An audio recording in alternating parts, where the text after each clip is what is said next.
Welcome back everyone. अपनी आज की इस वीडियो में हम एक अधिकार के अंतर्गत मूल्य निर्धारण यानी कि प्राइस डिटर्मिनेशन अंडर मोनोपोली को देखने वाले हैं। आपको मैं बता दूं, एक अधिकार के अंतर्गत जो मूल्य निर्धारण है उसके दो मेथड होते हैं। पहला है आपका कुल आगम और कुल लागत विधि यानी कि total revenue and total cost method. Second one is सीमांत आगम और सीमांत लागत विधि यानी कि marginal revenue and marginal cost method. In short इनको TR and TC method, MR and MC method भी बोलते हैं। ठीक है, तो चलिए आगे अब हम देखते हैं इन दोनों मेथड के अकॉर्डिंग हम प्राइस डिटर्मिनेशन मोनोपोली में कैसे करते हैं डायग्राम के थ्रू। ओके, तो चलिए पहला है हमारा कुल आगम और कुल लागत विधि यानी कि total revenue and total cost method.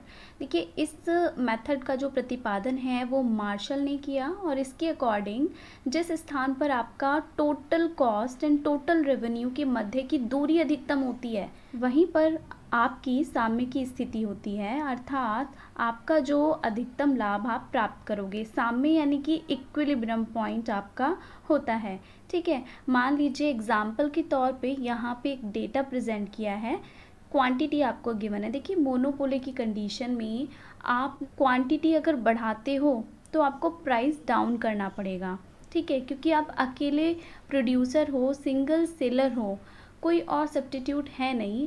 अगर आपकी जो भी प्रोडक्ट है, अगर आप ज़्यादा क्वांटिटी में आप उसको सेल करना चाहते हो तो उसमें आपको प्राइस कम करना पड़ेगा। अगर आपकी क्वांटिटी ज़्यादा प्रोड्यूस करने के बाद वो सेल नहीं हुई तो फिर आपका नुकसान हो सकता है। ठीक है, तो मोनोपोली की कंडीशन में अगर आप यूनिट बढ़ाते हो तो आपको अपने प्राइस को डाउन करना पड़ेगा। तो यहाँ पे क्वांटिटी है, यहाँ पे आपको प्राइस शो हो रहा है, क्वांटिटी बढ़ रहा है और प्राइस कम हो रहा है। ओके, अगर आप क्वांटिटी और प्राइस के अकॉर्डिंग आप अपना टोटल रेवेन्यू चेक करोगे तो आपका टोटल रेवेन्यू इज 10 मल्टीप्लाई करके आपको ये फाइंड आउट होगा, यानी कि Q × P आपका टोटल रेवेन्यू निकल करके आ जाएगा। ठीक है, तो यहाँ पर जो आपका मेथड है total revenue and total cost method, तो यहाँ पे आपको टोटल रेवेन्यू समझ में आ गया होगा। अगर आप इसको ध्यान से देखें तो टोटल रेवेन्यू आपका यूनिट बढ़ने के साथ में बढ़ता जा रहा है, लेकिन एक पॉइंट पे आने के बाद में ये मैक्सिमम होने के बाद गिरना शुरू हो जाता है। ठीक है, यहाँ पे देखिए 30, इसके बाद 28, आगे बढ़ेंगे तो ये कम हो सकता है 24, 23, 22 समथिंग। ओके, तो अब हम इसी के अकॉर्डिंग देखना शुरू करते हैं कि हमारा डायग्राम कैसा होगा। अब आपको जो डायग्राम दिखाई दे रहा है, देखिए O से लेके X एक्सिस पर आपका आउटपुट है, यहाँ पर आपका total revenue and total cost and profit ये शो कर रहा है। ओके, तो यहाँ पर अगर आपने अभी जो हमने एग्जाम्पल जो डेटा हमने लिया था उसके अकॉर्डिंग अगर आप देखेंगे तो वहाँ पर क्या था कि आपका जो टोटल रेवेन्यू है वो जैसे जैसे आप यूनिट बढ़ा रहे हो, यहाँ पे आपका यूनिट है ये बढ़ता जा रहा है। ठीक है, जैसे जैसे आप यूनिट बढ़ा रहे हो तो आपका जो TR था वो बढ़ता जा रहा था, तो ये उसी को शो कर रहा है। और एक मैक्सिमम पॉइंट पे आने के बाद में वो गिरना शुरू हो जाता है, तो आपका जो TR कर्व है वो कुछ इस तरह से जाएगा। ठीक है, और हमारा जो टोटल कॉस्ट कर्व है वो इन्वर्टेड S शेप्ड होता है, तो वो समथिंग इस टाइप से जाएगा।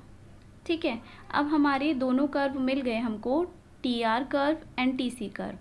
अगर आप यहाँ पे ध्यान देंगे तो यहाँ पर जो थ्योरी के अकॉर्डिंग था कि जहाँ पर आपका टोटल कॉस्ट और टोटल रेवेन्यू के बीच की दूरी मैक्सिमम होती है वही आपका TR/TC मेथड में इक्विलिब्रियम पॉइंट होगा और वहीं पर आपको प्रॉफिट जो है वो मैक्सिमम होगा।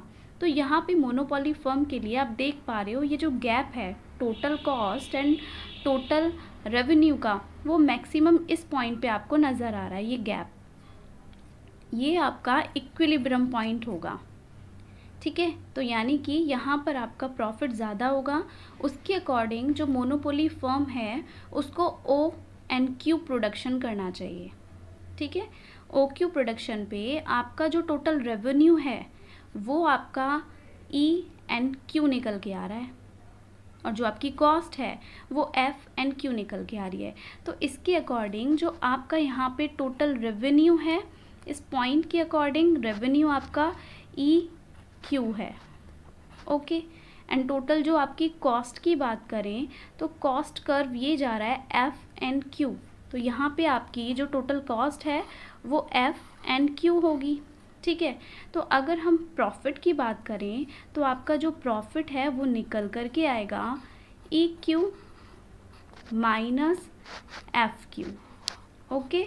और जो आपका जो प्रॉफिट है वो मैक्सिमम होगा इस पॉइंट पर, तो यहाँ पे प्रोडक्शन करना सही रहेगा। अब अगर आप इधर के एरिया की बात करें तो देखिए ये जो पोर्शन है यहाँ पे प्रोडक्शन करना लॉस रहेगा यहाँ पे, ठीक है। इसी तरह से ये जो एरिया है यहाँ पर प्रोडक्शन करना लॉस में रहेगा, तो ये दोनों एरिया आपके लॉस को शो कर रहे हैं। यहाँ पे इक्विलिब्रियम फॉर्म को प्रोडक्शन नहीं करना चाहिए, यानी कि अगर आप ओ से लेके एम आउटपुट प्रोड्यूस करते हो तो लॉस में रहोगे, यहाँ से इस पे जाते हो बढ़ाते हो प्रोडक्शन तो भी आपको लॉस रहेगा। ये जो कंडीशन है यहाँ पे आपको प्रॉफिट की कंडीशन है, ये पूरा का पूरा जो पार्ट है उसमें भी आपका जो इक्विलिब्रियम पॉइंट है वो ये है जहाँ पे आपका total revenue and total cost के बीच सबसे ज़्यादा दूरी है, तो इस पॉइंट पे प्रोडक्शन करना सबसे ज़्यादा फेवरेबल रहेगा, तो ओ क्यू प्रोडक्शन फेवरेबल है। आपको प्रॉफिट जो होगा वो होगा E Q minus F Q, यानी कि ई से लेके एफ तक का पॉइंट, ये आपका प्रॉफिट का एरिया है ई एफ, ओके। तो आई होप आपको क्लियर है TRTC मेथड के अकॉर्डिंग प्राइस डिटर्मिनेशन या कहिए इक्विलिब्रियम पॉइंट आप कैसे फाइंड आउट कर सकते हो। तो चलिए बढ़ते हैं नेक्स्ट पॉइंट पर। अब नेक्स्ट मेथड है आपका सीमांत आगम सीमांत लागत विधि, यानी कि marginal revenue and marginal cost method. इस मेथड का प्रतिपादन श्रीमती जॉन रॉबिन्सन ने किया। उनके अकॉर्डिंग एकाधिकार को अधिकतम लाभ प्राप्त करने के लिए हमेशा ना सीमांत आय और सीमांत व्यय को बराबर करने का प्रयास करना चाहिए। तो इसके अकॉर्डिंग जहाँ पर आपका marginal revenue and marginal cost equal होगा वो आपका इक्विलिब्रियम पॉइंट होना चाहिए, ठीक है। जिस बिंदु पर ये दोनों बराबर हो जाती हैं वही मूल्य एक अधिकारी को निश्चित कर देना चाहिए। यह मूल्य ऐसा होगा जहां पर एक अधिकारी को अधिकतम लाभ प्राप्त होगा, ठीक है। इसके बाद भी यदि एक अधिकारी उत्पादन को बढ़ाता है तो सीमांत आय सीमांत लागत से कम हो जाएगी, जिससे एक अधिकारी को हानि होगी।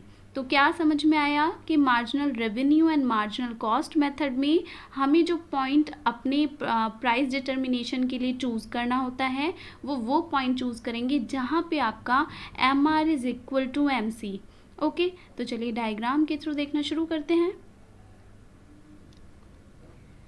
अब आपको जो डायग्राम दिखाई दे रहा है यहाँ पे O से लेके X एक्सिस पर आपका आउटपुट है मात्रा, यहाँ पर आपका MC MR एंड P यानी सीमांत लागत सीमांत आगम और कीमत को शो कर रहा है ये, ठीक है। आपका जो MR कर्व है वो हमेशा डाउनवर्ड होता है, ठीक है। और ये कैसे, तो इसके लिए तो हमें वापस अपने डेटा पे जाना पड़ेगा जो हमने एग्जाम्पल के तौर पे लिया था। तो चलिए देखते हैं उसे। चलिए हम वापस आ गए अपने एग्जाम्पल पे। हमने TR सीख लिया था। अब मार्जिनल रेवेन्यू क्या होता है, जैसे जैसे आप यूनिट बढ़ा रहे हो, यानी कि हर एक यूनिट बढ़ाने पर जो आपके टोटल रेवेन्यू में चेंजेस आ रहे हैं वो आपका मार्जिनल रेवेन्यू होगा। तो यहाँ पे 10 से 18 हो गया था आपका टोटल रेवेन्यू, तो इन दोनों का डिफरेंस आपका मार्जिनल होगा। तो यहाँ पर सेम है, यहाँ पे देखिए कितना बढ़ा 8, 24 और 18 का डिफरेंस इज 6, 28 एंड 24 का डिफरेंस इज 4 एंड 30 एंड 20 का डिफरेंस इज 2 एंड 30 एंड 30 का डिफरेंस इज 0 एंड फिर 28 एंड 30 का डिफरेंस यहाँ पे माइनस में जाना शुरू हो गया। दैट मीन्स आप अगर ध्यान से देखें तो आपका मार्जिनल रेवेन्यू घटता हुआ होता है, डाउनवर्ड होता है, ठीक है। और एक पॉइंट के बाद वो नेगेटिव भी हो सकता है। तो चलिए अब वापस से आते हैं अपने डायग्राम पर। तो चलिए अब आपको ये क्लियर होगा कि आपका जो मार्जिनल रेवेन्यू कर्व है वो डाउनवर्ड क्यों है। इसी तरह से आपका जो एवरेज रेवेन्यू का कर्व है वो भी डाउनवर्ड होता है, बट ये मार्जिनल से ऊपर होता है। और एवरेज रेवेन्यू निकालते कैसे हैं इसको आप समझ लीजिएगा। अभी हमने टोटल रेवेन्यू देखा, अगर टोटल रेवेन्यू में आप क्वांटिटी से डिवाइड करते हो तो आपका एवरेज निकल करके आ जाएगा। तो ये भी आपका डाउनवर्ड होता है बट मार्जिनल से ज़्यादा होता है, ठीक है, इसीलिए मार्जिनल से ये ऊपर शो किया जाएगा और ये हमेशा मार्जिनल जो है एवरेज रेवेन्यू से नीचे शो किया जाता है, दोनों ही डाउनवर्ड होते हैं। इसके बाद आपका जो मार्जिनल कॉस्ट कर्व है वो यू शेप्ड होता है और इस तरह से आप इसको शो करते हो, ठीक है। मार्जिनल कॉस्ट कर्व ने जहाँ पर आपकी मार्जिनल रेवेन्यू कर्व को कट किया, ये पॉइंट, ये आपका इक्विलिब्रियम पॉइंट होगा, यानी कि जो मोनोपोली फर्म है उसको ओ से लेके इस पॉइंट तक, इसको कोई नाम दे देते हैं, क्यू लिख देते हैं यहाँ पे, तो ओ से क्यू तक प्रोडक्शन करना फेवरेबल रहेगा और यहाँ पे उसको मैक्सिमम प्रॉफिट होगा, ठीक है। अब आप देख पा रहे हो यहाँ पे आपका अगर कॉस्ट की बात करते हैं तो देखिए कॉस्ट भी आपका ई एन क्यू है, कॉस्ट कर्व पे भी ई पॉइंट है, और अगर आप रेवेन्यू की बात करते हो तो रेवेन्यू भी आपको ई एन क्यू हो रहा है। और आपका जो एम आर और एम सी मेथड है उसके अकॉर्डिंग कंडीशन यही थी कि जिस पॉइंट पे M R is equal to M C वही पॉइंट आपको चूज़ करना चाहिए, तो हमें ओ और क्यू प्रोडक्शन करना चाहिए, ठीक है। तो यहाँ पर अगर आप देखें, एक और बात मैं आपको बताऊँ, जैसे जैसे अगर आप यहाँ से आउटपुट को बढ़ाते हो, बढ़ाना शुरू करते हो, तो आप ध्यान दोगे कि आपका जो मार्जिनल रेवेन्यू है वो कम हो जाएगा, ठीक है। आपका मार्जिनल रेवेन्यू यहाँ पर आ गया इस पॉइंट पर, अगर आपने आउटपुट इतना बढ़ाया, ओके। और आपका जो मार्जिनल कॉस्ट की बात करें तो आप देख पा रहे हो कॉस्ट हाई पहुँच जाएगा, है ना। तो कॉस्ट ज़्यादा है, रेवेन्यू कम होगा, आपको लॉस उठाना पड़ेगा। तो इस पॉइंट से आगे आप नहीं बढ़ा सकते हो, हाँ पीछे जा सकते हो। अगर आप कम प्रोडक्शन करते हो तो आपका कॉस्ट कम हो रहा है और वो भी कम हो जाएगा, रेवेन्यू भी। तो लेकिन आप इस पॉइंट तक अपने प्रोडक्शन को बढ़ा के ये इक्विलिब्रियम पॉइंट प्राप्त कर सकते हो, तो यहाँ पर आपको मैक्सिमम प्रॉफिट होगा, ठीक है। और आपके जो प्रोडक्ट का प्राइस है वो आप पी और क्यू रखोगे, आउटपुट होगा O N Q and price होगा पी एन क्यू, ओके। तो आई होप आपको M R M C method और उसका कर्व डायग्राम सब क्लियर है। तो thank you for watching this video. हमने आज दोनों मेथड को समझ लिया, मिलते हैं नेक्स्ट वीडियो में। Till then bye bye.